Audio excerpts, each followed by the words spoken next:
कथेचं नाव आहे निस्वार्थी प्रेम। आज सगळेच एकमेकांवरती प्रेम करतात, पण कोणीही कोणासाठी थांबत नाही। काही जण तर स्वार्थासाठी प्रेम करतात। त्यांच्या मनासारखे झाले नाही तर कोणी आपल्या प्रियसीचा किंवा कोणी आपल्या प्रियकराचा जीव घेतो। अशा अनेक बातम्या आपल्या कानावर येतात। नमस्कार मित्रांनो, ही कथा आहे ईशा आणि सुमितची, त्यांच्या निस्वार्थी प्रेमाची। ती आमची पहिली भेट आजही माझ्या लक्षात आहे। डोळ्यात अश्रू होते। बसच्या एका कोपऱ्यात मी बसलेली होती। सुमितचे लक्ष माझ्याकडे गेले आणि तो अचानक माझ्या जवळ आला। माझ्याकडे बघून बोलला, ठीक आहेस ना तू? मी डोळ्यातील अश्रू पुसत त्याच्याकडे बघितले। तेव्हा ती झालेली आमची एक नजर आणि त्या नजरेने मला त्याने दिलेला आधार सगळं आठवत आहे मला। आणि मी कोमजलेल्या स्वरात त्याला बोलली, हो मी ठीक आहे असे म्हणून मी खिडकीच्या बाहेर आकाशाकडे बघत होती। मी न बोलता तो माझ्याकडे बघत मला बोलला, ते आकाश आहे आणि ते उडणारे पक्षी आहेत। मी त्याच्याकडे बघत म्हणाली, माहिती आहे मला। हो ना, किती विचित्र गोष्ट आहे ना? तो बोलला, यात काय विचित्र? मी लगेच त्याला प्रत्युत्तर केला। तेव्हा तो बोलला, सांगतो थांब। एका पक्षासाठी सर्व आकाश त्याचेच असते, पण सर्व आकाश त्याचे असूनही सूर्य मावळतच तो आपल्या घरट्यात परत जातो आणि आपण माणसं थोडा प्रॉब्लेम झाला की लगेच घर सोडतो, का? फक्त स्वातंत्र्यासाठी। पण हेही विसरून जातो की कुटुंब हेच आपलं एक जग आहे।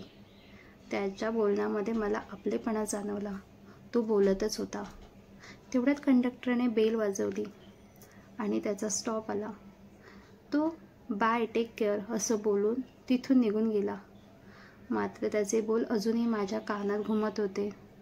आई वडिलांच्या भांडणामुळे कंटाळून वैतागून मी त्या बसमध्ये बसले होते आणि परत कधीच जाणार नाही असा ठाम निश्चय करून मी रडत होते। पण सुमित कळत नकळत मला सांगून गेला की घरी जा, कोणीतरी वाट बघत आहे तुझी। आताही त्याचा एक एक शब्द माझ्या मनाशी खेळत आहे।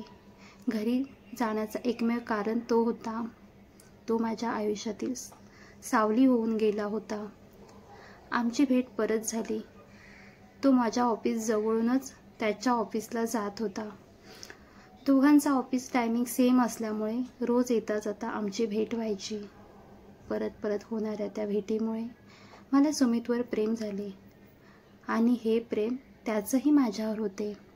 आमचं हे प्रेम पुढे वाढतच गेले। ते तासनतास फोनवरती गप्पा मारणे, सोबत फिरणे आणि त्याचे माझ्यासोबत सगळे सुखदुःख वाटून घेणे। दिवसाची रात्र कधी व्हायची मला कळत नव्हते। आम्ही पुढच्या भविष्याचे स्वप्न रंगवीत होतो की लग्नानंतर हे करायचं, लग्नानंतर ते करायचं। आम्ही आमच्या मुलांचीच नाही तर नातवंडांचीही स्वप्ने बघितली होती। आम्ही 1 वर्षानंतर लग्न करणार होतो। आम्ही दररोज ऑफिसला सोबत जात होतो। माझ्या दिवसाची सुरुवात आणि शेवट त्याच्यापासूनच व्हायची। पण आज सकाळी मी उठल्यावर माझा फोन घेतला, त्याला गुड मॉर्निंग मेसेज केला, पण आज त्याचा एकही रिप्लाय मेसेज आला नाही।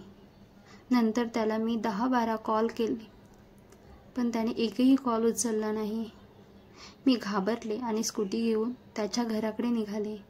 त्याच्या घराच्या अवतीभोवती खूप लोकांनी गर्दी केली होती। रडण्याचा आवाज येत होता। कोणी दादा तर कोणी सुमित म्हणून शोक करीत अश्रू ओघळत होते। मी बाजूला गाडी लावून त्या गर्दीला लोटत पुढे आली। बघितलं तर सुमितचा देह पांढऱ्या कपड्यात गुंडाळलेला होता। मला काहीच कळले नाही। माझ्या पायाखालची जमीनच सरकून गेली होती। माझं आयुष्य एका सेकंदात तिथेच थांबून गेले होते। मी सुमितच्या देहाजवळ आले, काही बोलले नाही। मला काही समजत नव्हते, पण डोळ्यांना मात्र सगळं कळले होते, म्हणून तर डोळ्यांनी अश्रू आपोआप बाहेर काढले होते। गर्दीतल्या लोकांच्या कुजबुजण्यावरून असे समजले की त्याने बहिणीच्या लग्नासाठी लोन घेतलं होते। आणि ते कर्ज फेडू शकला नाही म्हणून त्याने आत्महत्या केली. सुमितने इन्शुरन्स काढून त्याच्या कुटुंबाचा तर उद्धार केला, पण त्याने माझा मात्र क्षणभरही विचार केला नव्हता. माझा श्वास संपून गेला होता. त्याच्याशिवाय माझ्या जगण्याला अर्थच उरला नव्हता. एका क्षणात माझं अस्तित्व संपून गेलं होतं. मी मात्र माझं डोकं त्याच्या खांद्यावर ठेवून त्याच्या दुःखाचे अश्रू ओघळत असताना एकाने मला एक पत्र माझ्या हातात आणून दिले. त्यात असे लिहिले होते, ईशा, तू तुझी काळजी घे आणि झालं तर मला माफ कर. तुझ्याशी शेवटचं बोलणं पण झाले नाही, पण आता जगण्याला नाही तर मरणाला अर्थ आहे. मी तुला काही सांगू शकलो नाही. मला माफ कर. मी तुला दिलेले वचन नाही पाळू शकलो आणि या जन्मात नाही तर पुढच्या जन्मात तरी मी तुझा होईन. तू आईवडिलांची काळजी घे. तू परत रागाने कुठे जाऊ नको. ते पत्र घेऊन मी तिथून उठली आणि चालत चालत कुठे आली माझं मला माहिती नाही. मी रस्त्याच्या मधोमध थांबले होते. रात्रीचे 12 वाजून गेले होते. आकाशही पावसाच्या थेंबांनी रडत होते. अंगाला थंडगार वारा झोंबत होता. गाड्यांचा हॉर्नचा आवाज कानापर्यंत पोहोचूनही मला ऐकू येत नव्हता. हातात एक चिठ्ठी, डोळ्यात अनावर झालेले अश्रू, ओठावर उंदके अशी अवस्था घेऊन मी रस्त्याच्या मधोमध थांबले होते. डोळ्यांना अतंक दुःख न पेळल्यामुळे माझे अश्रूही डोळ्यात थांबले नाही. फक्त एक विचार मनात चालू होता, का आणि का? आज त्याने स्वतःला का संपवले? पावसाच्या थेंबामुळे हातातल्या त्या पत्रावरील अक्षरांची शाई ही पुसत होती, पण माझं मन मात्र त्याच्या आठवणीत रेंगाळत होतं. त्याच्या येण्याने सुखाचा स्पर्श झाला होता, पण आज 24 तासात काय घडलं माझ्यासोबत? ते सत्य की असत्य, ते वास्तव की स्वप्न, मला काहीच समजत नव्हते. मी स्तब्ध झाली होते. गाड्या माझ्या जवळून जात होत्या, तरी मला कशाचेच भान नव्हते. माझ्या प्रेमाचा प्रवास माझ्या डोळ्याभोवती फिरत होता. आताही त्याचा स्पर्श माझ्या देहाला नकळत होत होता. का आणि त्याने कशाला मरण स्वीकारलं? जीवन संपवणे एवढी सोपं वाटते का? सर्व प्रश्न मरणाने संपतात का?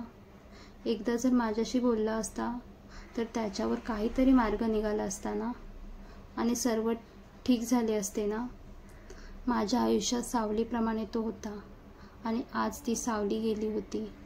मला काहीच कळले नव्हते. काय घडले, कसं घडले, एवढं प्रश्न घेऊन मी ओरडत होती, किंचाळत होती. पावसाचे थेंब माझ्यावर पडत होते, तेही माझ्यासोबत रडत होते. मी गुडघ्यावर बसून आकाशाकडे बघत ओरडले, सुमित. एकच आवाज माझ्या कानात घुमत होता. तो सुमितचा आवाज होता. ते पत्र घट्ट हातात पकडून डोळे मी घट्ट मिटले. अचानक एका गाडीने मला उडवले आणि माझा देह त्या रस्त्याच्या एका बाजूला पडला. रक्त वाहत होते. मी देहाची साथ सोडली होती. लोकांची गर्दी वाढली. त्यातील कोणी बोलले, ही मेली आहे. पण त्यांना काय माहिती, मी तर तेव्हाच मेले जेव्हा सकाळीच त्याला त्या पांढऱ्या कपड्यात गुंडाळलेले बघितले होते. आता माझ्या डोळ्यांच्या पापण्या मिटल्या होत्या, पण त्या चेहरा अजूनही सुमितचा होता. तो माझ्यासाठी थांबला नाही, पण माझ्या अंतर्मनाने कदाचित त्याच्यासोबत जाण्याचा निर्णय घेतला होता. मी त्याच्यापासून दूर राहू शकत नव्हती, कारण तो माझा आत्मा होता. तो माझ्या समोर होता. मी त्याला पटकन मिठी मारली. आम्ही आता एकरूप होऊन विलीन झालो होतो. आता माझ्यापासून तो कधीच दूर जाऊ शकत नव्हता. कथा संपूर्ण काल्पनिक आहे. कथेचा वास्तविक जीवनाशी काहीच संबंध नाही. योगायोगाने संबंध आला तर तो योगायोगच समजावा. धन्यवाद.